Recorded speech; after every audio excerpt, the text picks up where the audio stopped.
Now, science and technology are absolute necessities in every sector of a society as they both hold the key to the door of progress and development of every nation. Science is known as the study of knowledge, while technology is the application of this scientific knowledge. The application of scientific knowledge has led to breakthroughs in medicine, in education, communication, agriculture, and business, and basically all phases of life. Unfortunately, Africa is yet to fully tap into the benefits of science and technology, which has seen the continent remain largely underdeveloped. Let's talk this through by speaking with our guest who is joining us via Zoom to discuss how Nigeria can leverage science and technology for national development. Is the Director, Media and ICT Center for Real Impact International, Chris Orji. Thank you so much for joining us on TVC Breakfast. Talk to us about the correlation between technology and national development, especially as relates to our own reality. Yes, thank you for having me once again. Yes, I think I must start with this opening to say that science and technology actually holds the key to the future development of Nigeria and even Africa as a whole. And the sooner that we actually realize this, the better for us to escape from poverty and the vices that we're actually facing, today. And it's becoming a thing of that we have the largest one of the largest populations, and we tapping into science and technology or really utilizing it, we actually fast aid our progress, in every sector. Now, I know no country can become really competitive, in terms of trade, in terms of industry, in terms of manufacturing, in terms of services being provided, without adopting, deploying and integrating and even utilizing ICT, in these various sectors, and that shows the difference, between the third world countries and the developed countries. Now, it's not because they have more manpower; it's just because they actually use technology to aid the process, and virtually everything is going online. And there's a particular saying I do say often. I say we don't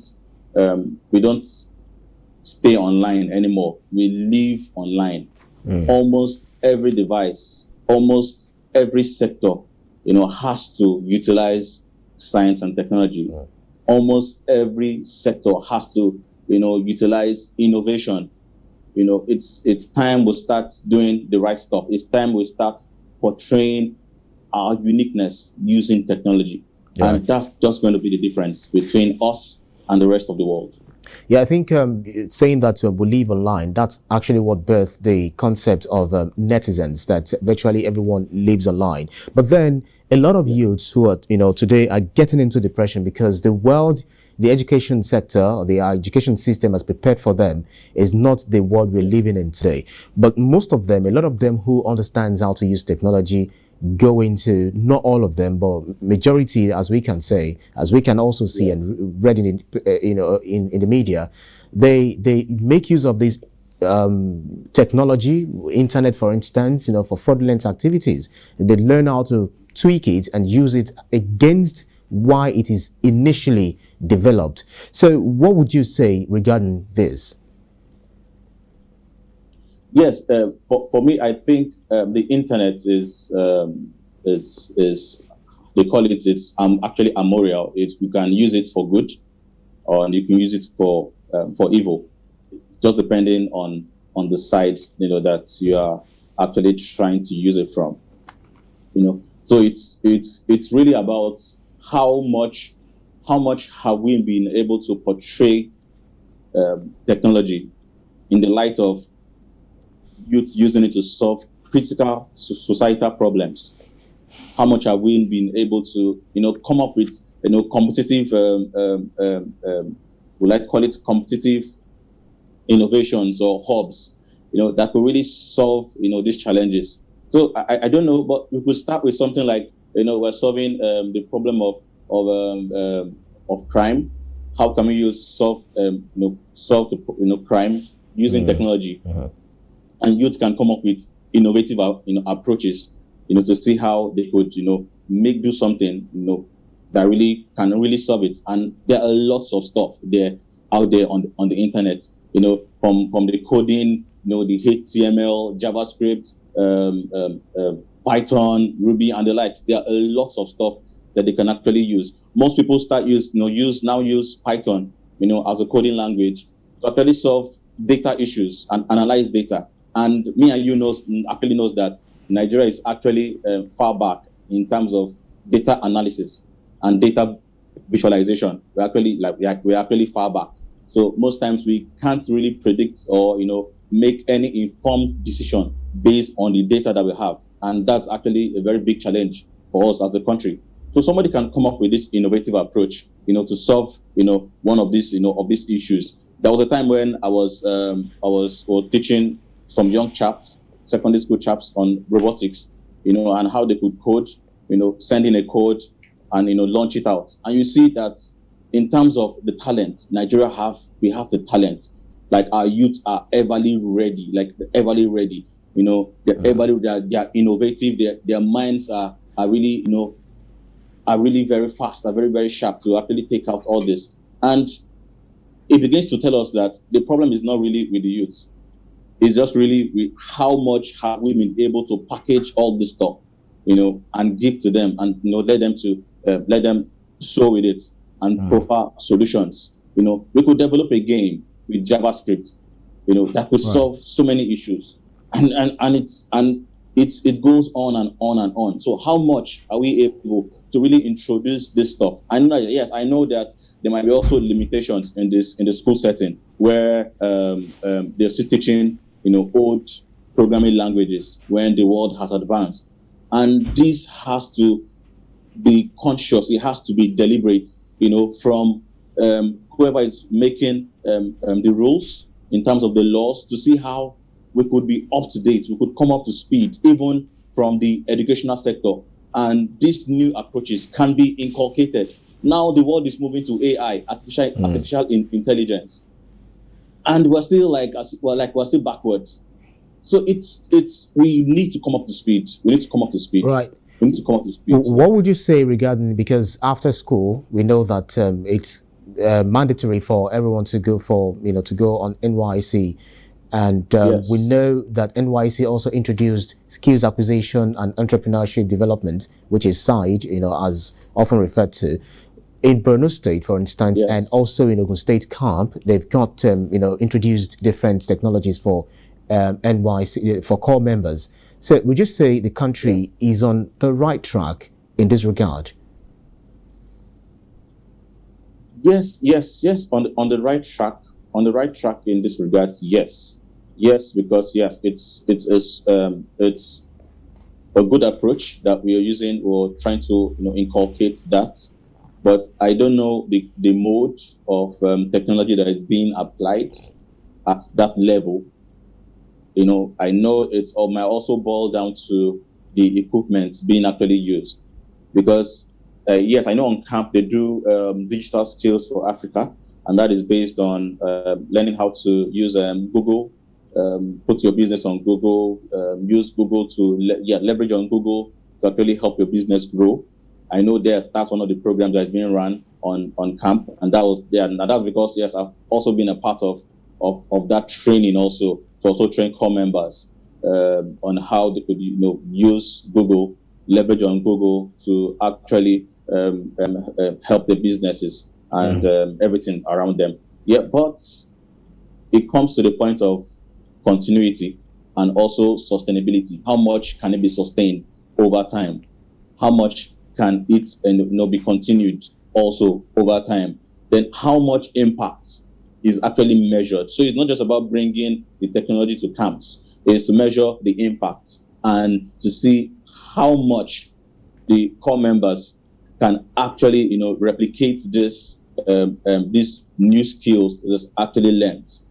Now, I don't know if they are being taught how to code HTML, normal HTML, and some little form of coding. I don't know whether they have been introduced, but I also feel that more can be done in this regards to really put these guys on track. And when I say put them on track, there are skills that they can learn and become good at over time. Yes, it might take them few months, few years, but the crux of the matter is you can learn these skills and also apply them in your given area of specialty. Right, Chris. And that's one of the beauty of technology. Yeah, Chris, yes. If you could recall, during the pandemic, there was this concept of work from home, which is very quickly replaced by work from anywhere because of the Internet of Things. So, but the question is, what kind of schooling does a future need for us to, for future of work from home actually really require? For me, I think it is not segmented by the location now, because almost everything is at the palm. You can get everything, just with a click. So the future is actually mobile. The future is actually mobile because you could learn basically anything from the internet. You could learn virtually everything. During the pandemic, I know Udemy, which is one of the online platforms that gives that sells courses on different levels. They were actually given free promos for people to just register, sit at home, and just study. And that could be done using your mobile, your laptop. So there's no really restriction to where it could come from, as far as you can actually learn, or you are actually learning from that platform. Very quickly, the future of work from home can be done from anywhere. Right. Yes. Very quickly, currently Nigeria is faced with a lot of challenges, especially insecurity, and we know how much the terrorists and bandits are dealing with the peace of Nigeria. What would you say we need to do? How much do you think we can deploy technology to achieve this defeat against the terrorists?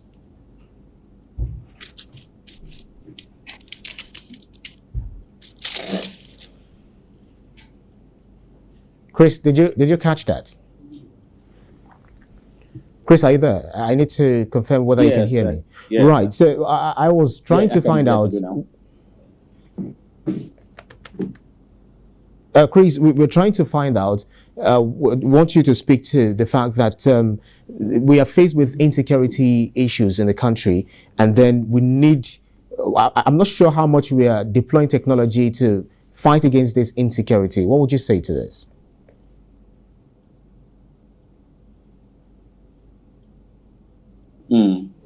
Yes. Yes. I feel we're not really deploying technology to really solve critical issues as regards to security, and that's because there are a lot of approaches to see how we could tackle insecurity using technology. Yes. Some of them we might not be able to discuss here online because of the sensitivity of these technologies, and how the sensitivity and its nature online. We might not be able to really talk about it here, but I feel that in consultation with the federal government, there are strategic approaches that we could actually use to tackle insecurity that are technologically driven. Are technologically driven. Right. So but I will just have to stop for now because of the sensitive nature of that. I understand. But I might really need to talk about cybersecurity. Yeah. In a sense.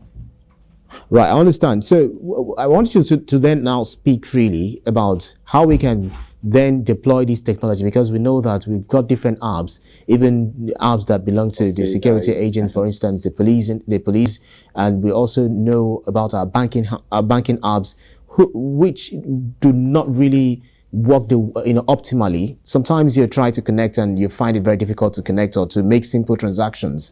So what is the low-hanging fruit for us so that we will be at par, among the Committee of Nations?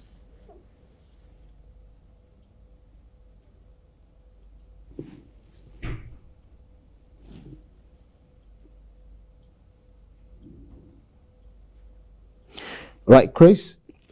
I want you to speak to what exactly you think should be the low hanging fruit for us to be at par among the Committee of Nations in the use of technology efficiently.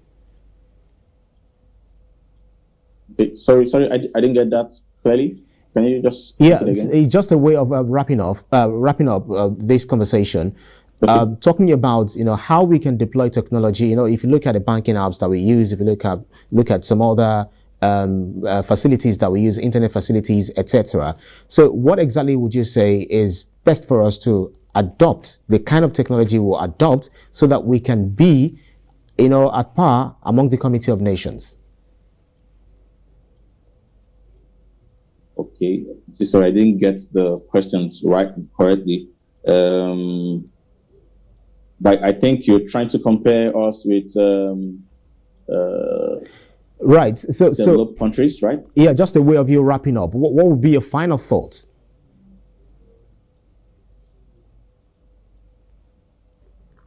Chris, what would be your final thoughts? What would be your final advice to the authorities? Okay.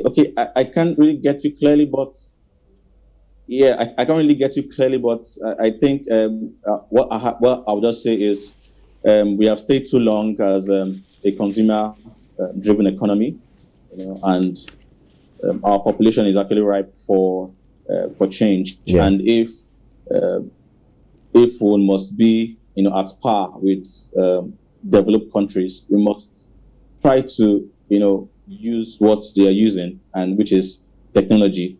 Our population is actually ripe to actually use any content that is being given to us. Right. So it's for us to come up with our own strategy, come up with our own initiative, as peculiar to us, and try to see how we could, change the narrative in technology.